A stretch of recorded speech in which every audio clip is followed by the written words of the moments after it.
Muy buen día tengan todos ustedes. Gracias, Ana Ramírez, gracias, José Yor, por estar nuevamente en este espacio. Su servidor, José Guadalupe Bermúdez, de México, presidente de la Unión de Cooperativas del Estado de Michoacán, a sus órdenes. Con mucho gusto de tenerlos hoy en esta charla que vamos a tener, siguiendo todavía el hilo conductor de cómo ha sido la experiencia de Tecnicot, esta cooperativa de ustedes, esta cooperativa que iniciaron hace 30 años, con muchos sueños y que creo que estos sueños están más vigentes todavía. En esta ocasión, me gustaría que platicáramos sobre cómo esta experiencia de Tecnicot que ustedes iniciaron aquellos años y que ha venido transcurriendo durante 30, cómo es que atiende áreas del conocimiento muy importantes, es decir, cómo es que son de incidencia en la educación, pero también en el gremio, ¿sí? Y también en la política en general. Es decir, ¿cómo ha sido esto? ¿Lo pensaron así? ¿Así fue en el camino que descubrieron que tenían que ir enlazados? ¿O cómo ha sido? Como dice la segunda proposición que hiciste, lo constatamos, lo descubrimos en el camino. Al inicio, es decir, nuestro primer problema grande, así por decirlo, fue cuando queríamos ingresar a la facultad, en la universidad, y la carrera estaba cerrada. Entonces me tocó ir a conversar con un funcionario de la provincia, pero ligado al estamento nacional de la universidad. Y bueno, le planteé que quería que interceda sus buenos oficios a fin de que reabran la carrera, por la importancia que tenía para la educación. Él me dijo directamente que era pesimista, que eso tiene otro ámbito. Él estaba en el ámbito provincial y si bien había una interrelación, no tenía la suficiente fuerza como para persuadir de que reabran la carrera. Por lo que me planteó este hombre directamente que para lograr esa reapertura tendría que encarar o crear o fomentar un movimiento pro apertura. Y después de pensarlo mucho, porque yo no conocía a nadie acá en Formosa, cuando eso vivía en el interior, no tenía a nadie, entonces dije yo, pero ¿cómo? Hasta que le pegué una lectura en esto de, vamos introduciéndonos ya, en esta cuestión de estrategia y táctica. La mejor lectura que yo puedo recomendar, más allá de, no tiene un tinte político partidario, sino que es el conocimiento. Juan Domingo Perón tiene un libro que se llama Conducción Política. Todos coincidimos en que es el mejor libro, el más didáctico, el más sencillo, para aprender la conducción política, sea de una cooperativa, o sea de un partido, o sea de una nación. Es decir, el arte, la ciencia de lo que es la conducción o dirección política. Es una técnica también, o sea, esas tres áreas abarca. Es una ciencia, un arte y una técnica que se desarrolla en el ser humano, poniendo mucha buena predisposición. Y bueno, perfecto. Después de leer nuevamente, muchos años han pasado que leí, comprendí fehacientemente lo que este consejo de crear, y así fui directamente a plantear esto ante los diarios. Y los diarios tuvieron una recepción extraordinaria y publicaron esto. Por lo que ya me invitaron a la radio, me invitaron a encuentros y fui expresando la importancia de que se reabra la carrera, tanto para las propias cooperativas, tanto para los agricultores, como para introducir el cooperativismo en las aulas, en la primaria, secundaria y universitaria. Bueno, logramos reabrir la carrera. Estamos hablando del 89.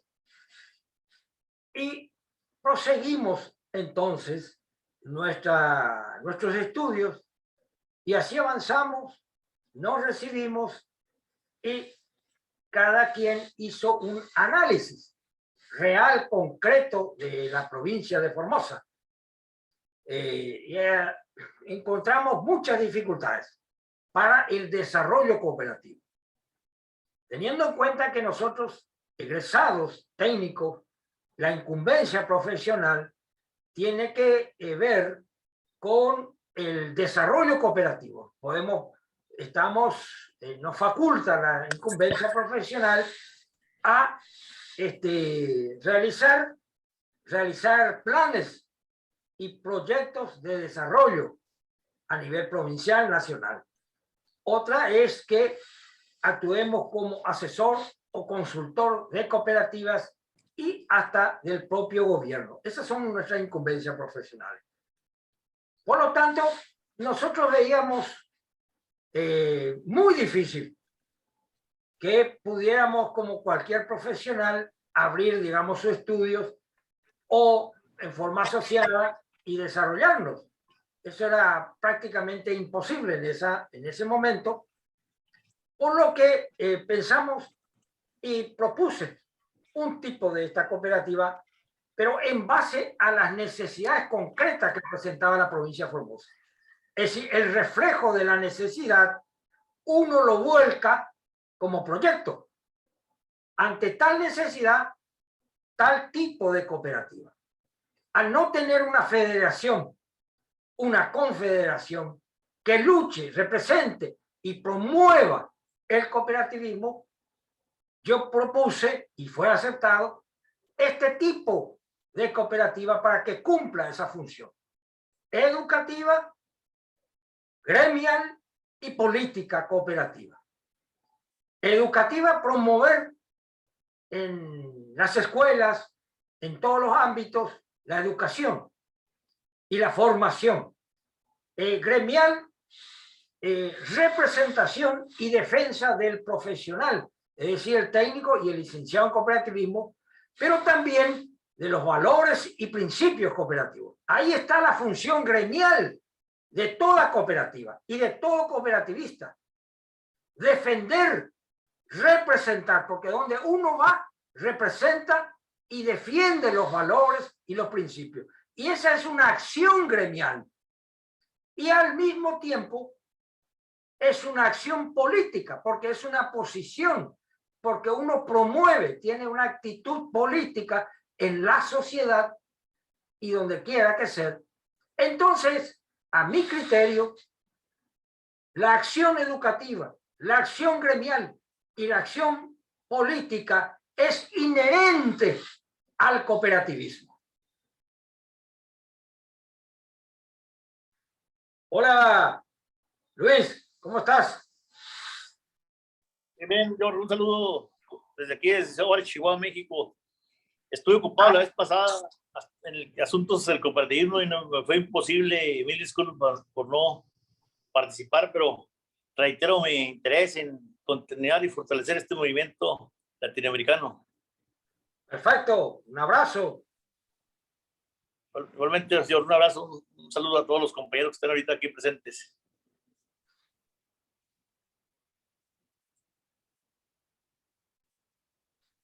No tenés tu micrófono. Perdón, yo hablando acá.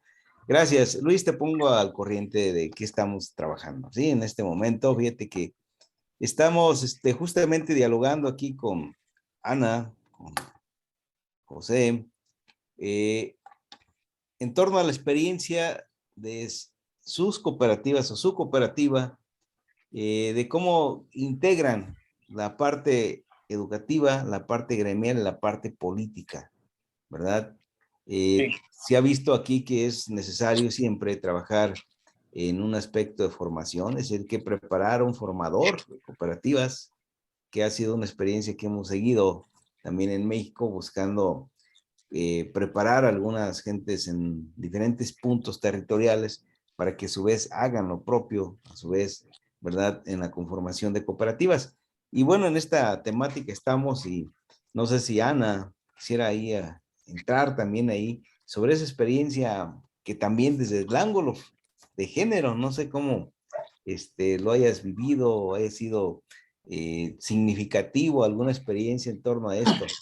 Porque bien como dice José, hacemos educación, la hacemos, ¿verdad? Estamos con grupos de personas formándonos, justamente formando en el tema de cooperativas, pero a su vez cuando salimos defendemos la posición en todas partes y hacemos gremio, ¿verdad?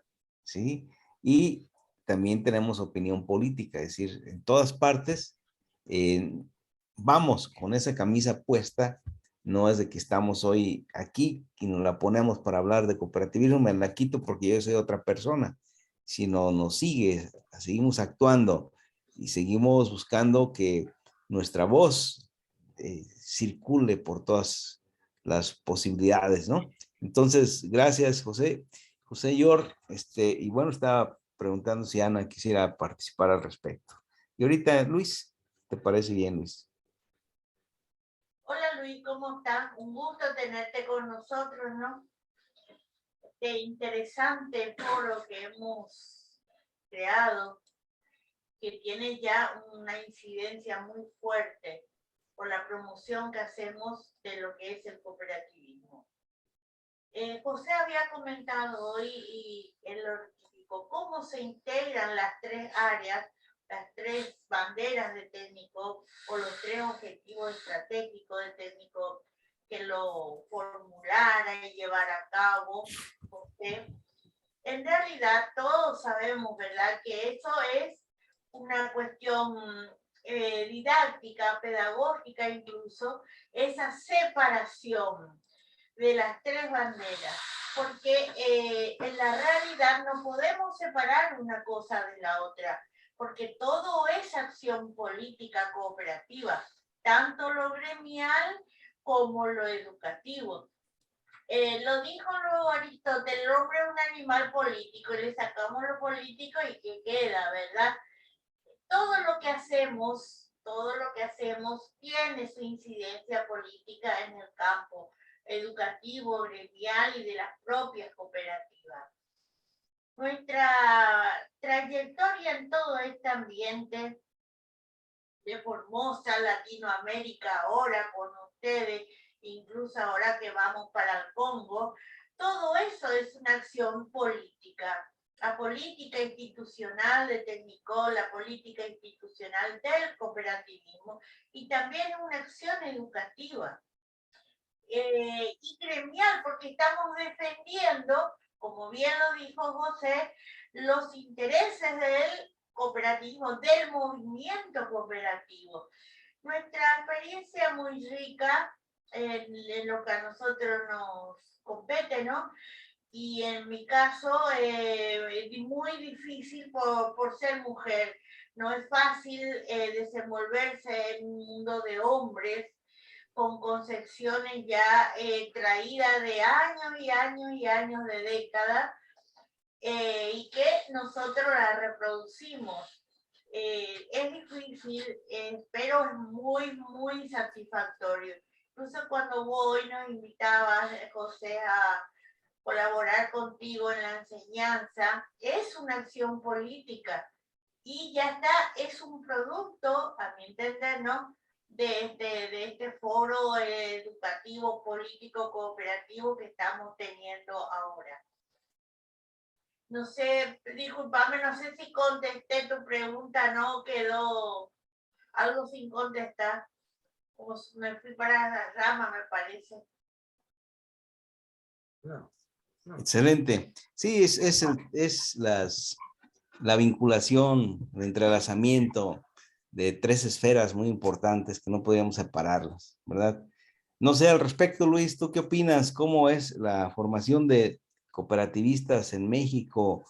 ¿Cómo es tu práctica ahí con esas tres esferas que tiene que ver con lo educativo? Es decir, educas a otros, formas cooperativas, pero también gremialmente, porque hay un sector de cooperativistas que encabezan, que liderean diversos procesos y se manifiestan, ¿sí? Y también hacen incidencia política al respecto. Yo considero que aún hay mucho que construir esa conciencia en los cooperativistas, porque yo creo que no se quieren educar. Muchos quieren formar cooperativas sin llevar el proceso como marca la ley. Sí, saber qué es. Tanto usted, maestro Bermúdez, como yo lo hemos visto que en conjunto hemos estado trabajando y hemos estado viendo que es difícil que los cooperativistas se quieran capacitar. Pasa como con los abogados. No todos los abogados se capacitan. Los contadores sí. Entonces creo que a pesar de que la propia ley de educación señala como obligación el sistema federal, pero creo que es el camino de los líderes del cooperativismo, hacerle hincapié a los funcionarios de esos caminos. Cabe hacer mención que el día que anduve yo allá en el campo militar Santa Gertrudis, el domingo, que ganamos un juicio a los militares para que esos terrenos sean cedidos a los pueblos originarios, allí vamos a iniciar un proyecto de una comunidad cooperativa autosustentable con todos los indígenas y grupos y pueblos originarios. Y va a ser base fundamental un centro de educación cooperativa ahí dentro de ese proyecto. Ahorita, como siempre lo menciono, tenemos 90 leyes cooperativas, que no tenemos abogados, no tenemos contadores, no tenemos magistrados, no tenemos notarios que conozcan. Entonces es muy duro el camino. Es muy duro el camino. ¿Cómo podemos lograrlo? Solamente hacer proyectos autosustentables con todas esas cosas para que sirvan de ejemplo a los próximos cooperativistas. Excelente, Luis. Yo creo que, perdón, maestro, creo que debemos hacer una estrategia para despertar más el interés de la gente, y creo que hay mucha gente líder de Latinoamérica que quisiera sumarse a esto. Vamos a hacer una estrategia, ¿no? Para darle más fortalecimiento. Ahorita la única herramienta de transformación social es la cooperativa. Sí, veo que los partidos políticos están engañando al pueblo, a la gente, y el pueblo somos simples espectadores, a ver qué nos dan. Entonces creo que debemos hacer una estrategia un poquito más agresiva, más fuerte, para desarrollar el cooperativismo latinoamericano. ¿Y cómo lo puedo hacer?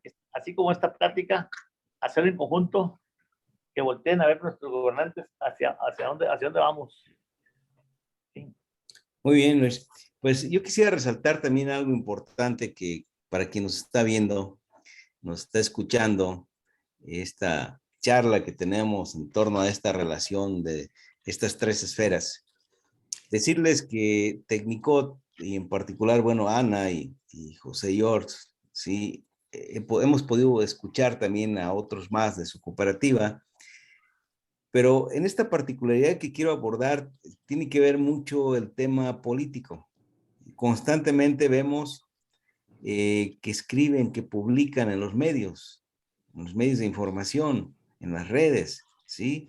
Están ahí en los periódicos, están en la televisión local, llegan a trascender más allá de su estado, más allá de su país, más allá de América Latina incluso, son escuchados, son leídos y son notas que nos invitan siempre a la reflexión, pero que también cuestionan e invitan a construir algo diferente, ¿sí? Entonces, hay toda una experiencia aquí. Ya nos compartía José Yord en alguna oportunidad de qué manera, a partir de esto, justamente de hacerse escuchar, de que la voz de ustedes esté en los medios, otros se enlazan y se contactan con ustedes y así crece el movimiento, ¿sí? ¿Cómo es esto? ¿Se proponen hacerlo todos los días? ¿Hay una agenda o son las circunstancias lo que lo van haciendo que opinen al respecto?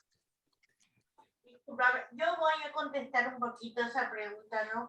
Porque soy espectadora directa del trabajo de José. En por su humildad nos habla no le da mucho, no quiere que se hable bien así de él, dicho así pronto. Cuando José instituye técnico, allá en el año 1991, No, 92 sí, pero nuestra historia empezó en 91.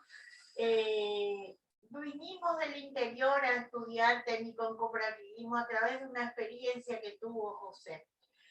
Analizó él cómo está constituido el mundo en ese momento, cuál era la coyuntura política del mundo de América Latina, de Formosa.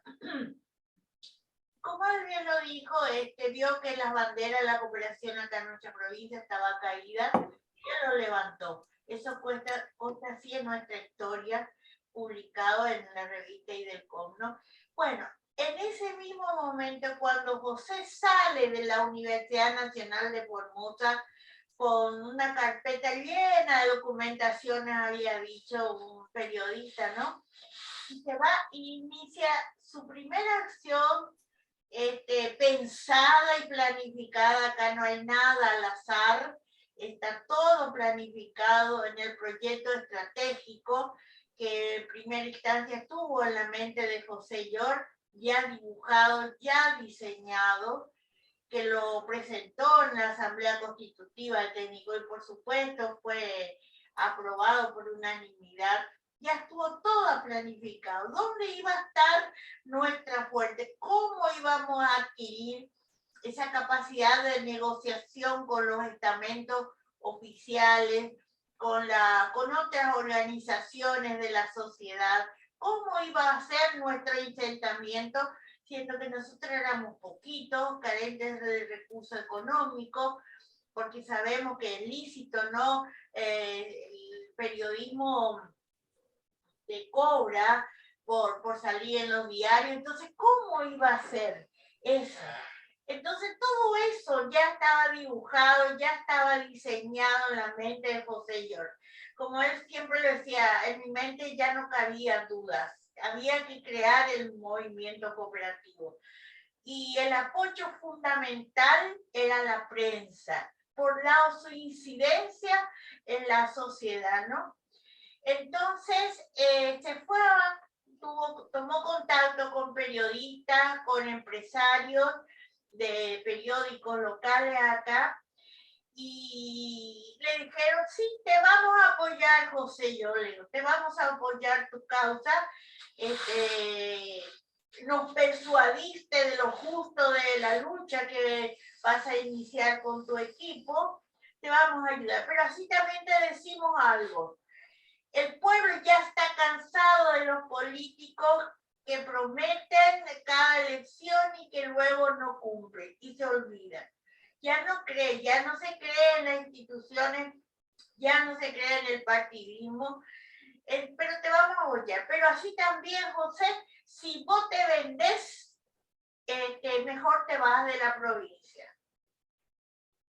Y lógicamente está bien que a este periodista lo haya planteado así, ¿no? Porque le conocía poco a José, pero José se formó en el cooperativismo socialmente desde muy pequeña edad. Más aún se fortaleció ese compromiso con el cooperativismo cuando éramos maestros rurales.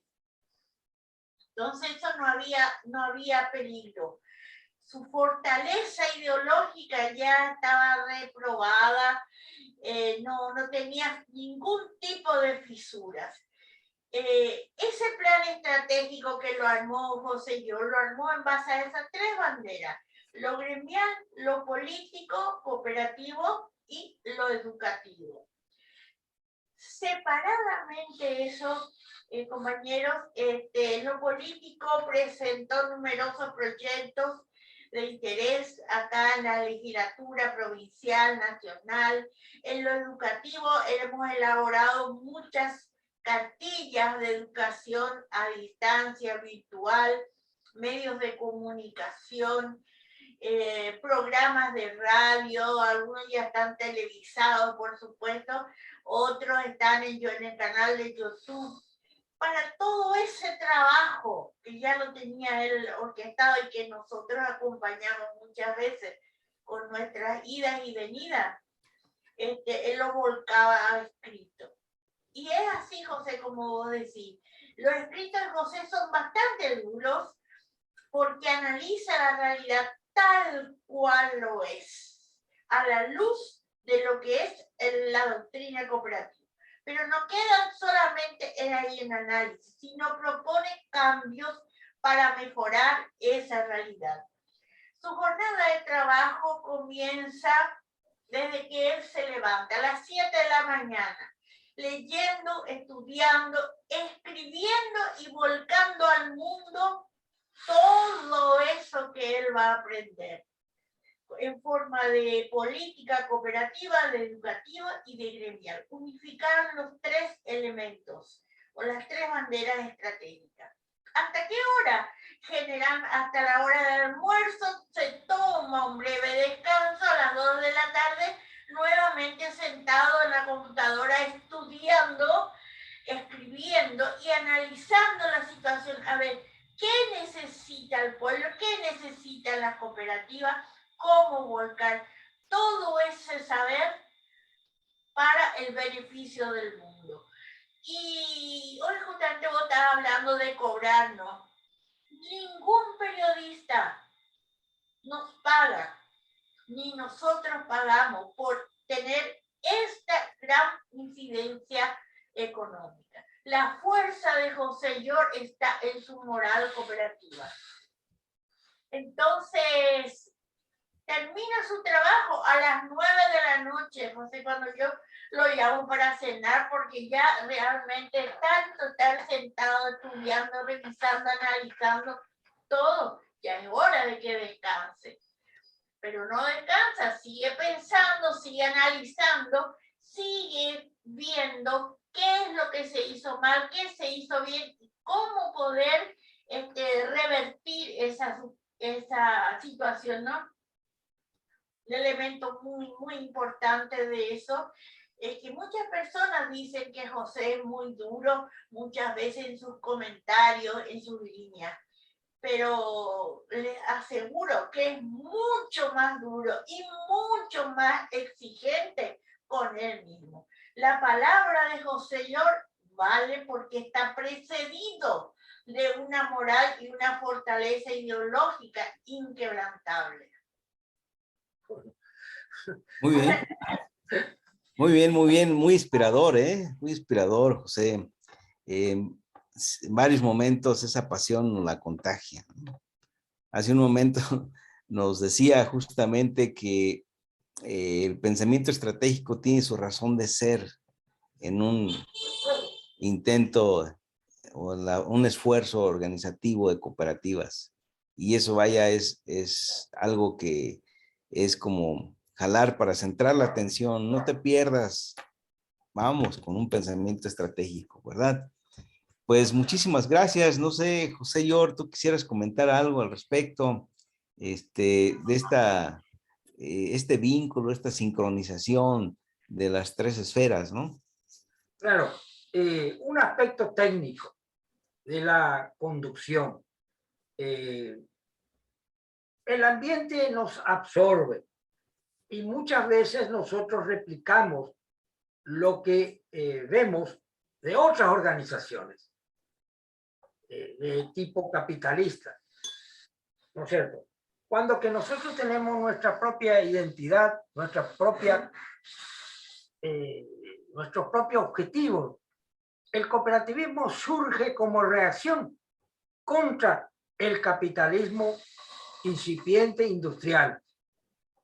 Y surge, eso está en la declaración que hacen los probos pioneros, de modificar por sus propios medios la estructura social imperante que era el capitalismo. Es decir, ya había un objetivo, de suplantar. Luego, ¿no es cierto?, vinieron unos u otros incidiendo, socavando incluso ese pensamiento transformador, ese pensamiento revolucionario que tiene el cooperativismo. Muchas veces he debatido con gente y me dicen, ¿por qué decís que es un movimiento revolucionario? Y le digo, nada más fijarte en la estructura de una cooperativa, en la repartición de los beneficios. Quien más trabaja, más gana. Quien menos trabaja, menos gana. Quien no trabaja, no gana. Es decir, ahí hay un planteamiento. Y esa distribución proporcional al uso nos está indicando claramente que no hay ganancia, porque la ganancia está vinculado a la plusvalía. Y la plusvalía es la parte del león que se lleva al capitalista, el patrón, enriqueciéndose más, y el obrero se empobrece. Entonces liquida la cooperativa, el método cooperativo de producción, su método de distribución de los beneficios, aniquila el mecanismo de la plusvalía, aniquila el capitalismo. Entonces, es desde el punto de vista científico, desde el punto de vista económico, eso es un gran salto, es un salto cualitativo que destruye una forma de distribuir las ganancias o los beneficios. Por lo tanto, es un acto profundamente revolucionario. Bueno, esto indudablemente requiere de otra forma de movernos. En mi caso, humilde y modestamente, yo digo que tenemos que formarnos como cuadros, ¿no es cierto?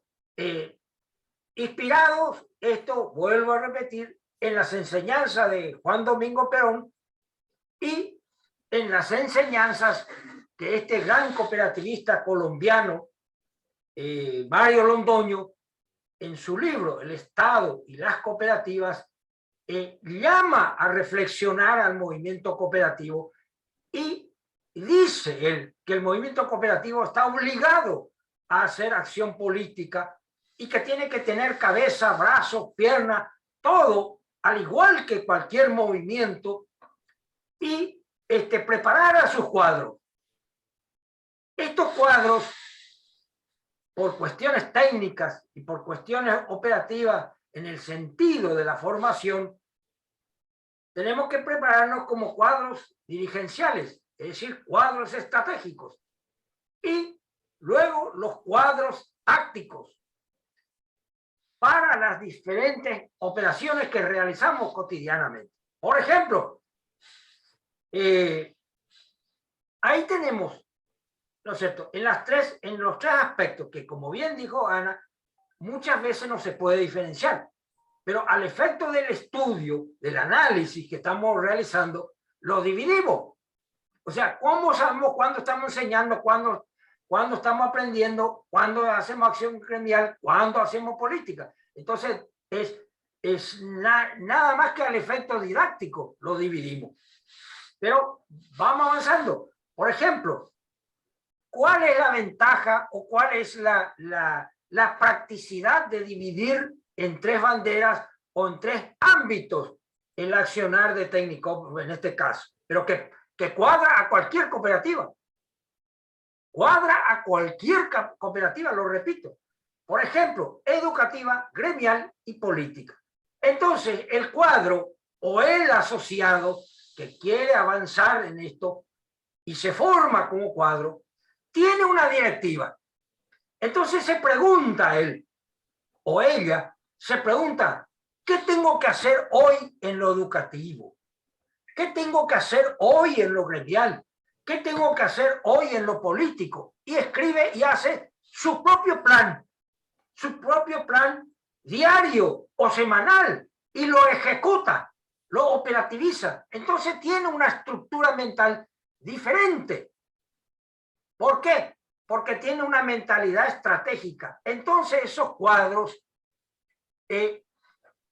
van al encuentro del pueblo, que es el otro elemento de la conducción. Tenemos el conductor estratégico, el conductor táctico y el pueblo. Y el pueblo se vincula a través de esos cuadros, a través de sus vecinos, a través de sus amigos, a través de, en fin, porque ese cuadro se distingue por su forma de ser y su forma de enseñar de esta manera. Se conduce, dirige, coordina y alienta a esa transformación. Pero si nosotros hacemos los cursos, vienen los asociados y se van, no rompemos ese esquema burocrático, no vamos a tener la incidencia en las personas, no vamos a tener el cambio que proponemos. Entonces tenemos que ser, como bien lo dijo Londoño, estructurado de otra manera, manejarlo de otra manera, de una manera orgánica, con una conducción estratégica moderna, acorde a los tiempos. Eso es lo que quería decir. Muy bien, es un pensamiento ahí de síntesis, desde luego, muy importante, muy interesante. Y justamente por eso nacen también grupos más especializados, por ejemplo, grupos donde discuten los líderes cooperativistas, que bueno, para no decir la palabra líderes, los representantes, los presidentes de consejos de administración, es decir, de la parte formal, pero también de la parte política, porque hay impulsores convencidos, hay educadores, yo le llamo educadores populares, ¿verdad? Que trabajamos día a día rumbo a ese pensamiento. Entonces, justamente por lo que acabas de decir, yo, pues hay diferentes grupos donde van tomando ya especialidad, la discusión, ¿sí? La concurrencia para poder profundizar mejor en muchos de los temas. Pues vamos a agradecerles a quienes han estado escuchando el día de hoy para que se preparen después, más bien en la siguiente temática que tendremos con Ana Ramírez y con José Yor, Luis, si nos acompaña, y otros que nos puedan acompañar, para una siguiente sesión que tenga que ver cómo es cómo ha venido, cómo es este papel político de las cooperativas, cómo vienen haciendo los momentos de vida de una cooperativa de 30 años, ¿verdad? Esos momentos o esas fases, y cómo se han venido enlazando justamente con el papel político de la cooperativa, ¿sí? Que será nuestra siguiente charla. Pues muchísimas gracias y los invitamos a estar en la siguiente conversación en este conversatorio latinoamericano.